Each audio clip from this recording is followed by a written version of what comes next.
সবচাইতে ভয়াবহ এবং মারাত্মক এই 4টা গুনাহের ধারে কাছেও যায় না। কবিরা গুনাহ তো অনেক আছে, তাই না? কিন্তু এই 4টা গুনাহ যদি কেউ করে ও ধ্বংস হবেই হবে, দুনিয়াতেও ক্ষতিগ্রস্ত হবে আর আখেরাতে তো চূড়ান্ত জাহান্নামের সাধন করতে হবে। কিন্তু এই পাপগুলো খেয়াল করেন তো, কয়টার সাথে আপনি জড়িত?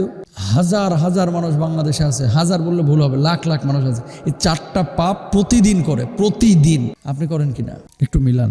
রাসূল আকরাম সাল্লাল্লাহু আলাইহি ওয়াসাল্লাম আনাস রাদিয়াল্লাহু তাআলা আনহু থেকে বর্ণিত, নবী সাল্লাল্লাহু আলাইহি ওয়াসাল্লাম বলেছেন, কবিরা গুনাহসমূহের মধ্যে সবচেয়ে ভয়াবহ গুনাহ হচ্ছে 4টি। 1 নাম্বার আল ইশরাকু বিল্লাহ, আল্লাহর সাথে কাউকে শরীক করা। এদেশের মানুষের ধর্মীয় আবেগ বেশি, ধর্মীয় জ্ঞান কম।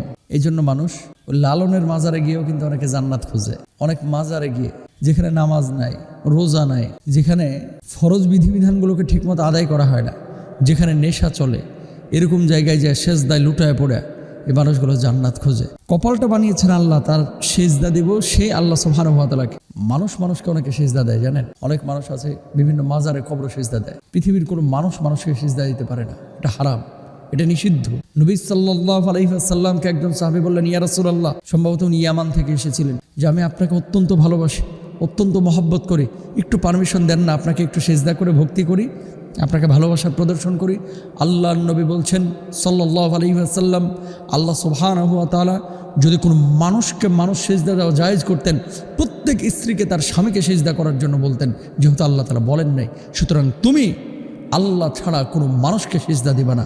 অথচ বাংলার জমিনে অনেক ভণ্ড আছে যে ভণ্ডরা পায়ের নিচে সেজদা নেয়। ও ভাই, আপনি কার জন্য সেজদা করতেছেন? সেজদাটা মানুষকে করতেছেন। মানুষের সামনে মাথা ঝুঁকাবে না, মাথা উঁচু করে বুক ফুলিয়ে মানুষ চলবে মানুষের সামনে, আর মাথা ঝুঁকাবে একমাত্র আল্লাহর সামনে।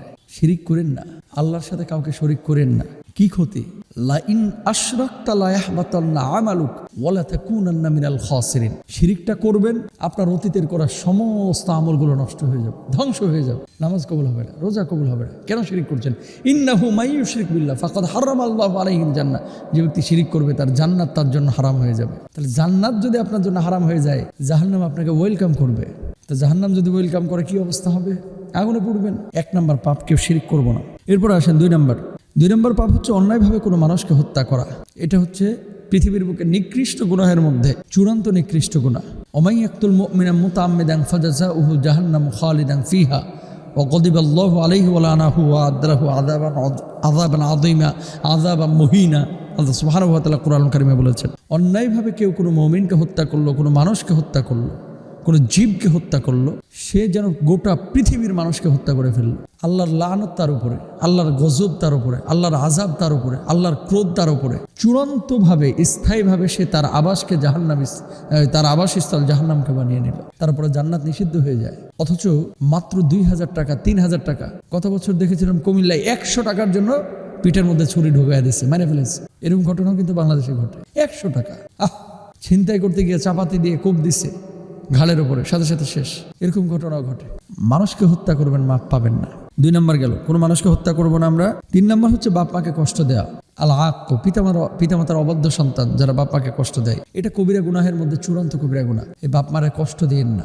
4 নাম্বার মিথ্যা বলা এবং মিথ্যা সাক্ষী দেওয়া। এটা আমাদের বাংলাদেশে একেবারে মাশাআল্লাহ কিছু মিথ্যুক আছে, গুছায় মিথ্যা কথা বলাই এক্সপার্ট, মিথ্যার উপরে অনার্স করেছে, এরকম একটা ভাবসাব। মিথ্যা কথাগুলো যখন বলে মানুষ ধোকার মধ্যে পড়ে যায়। আসলে সত্য বলতেছে না মিথ্যা বলতেছে, তারতম্য করতে পারে না। গত 16 বছরে এরকম অনেক ঘটনা ঘটেছে।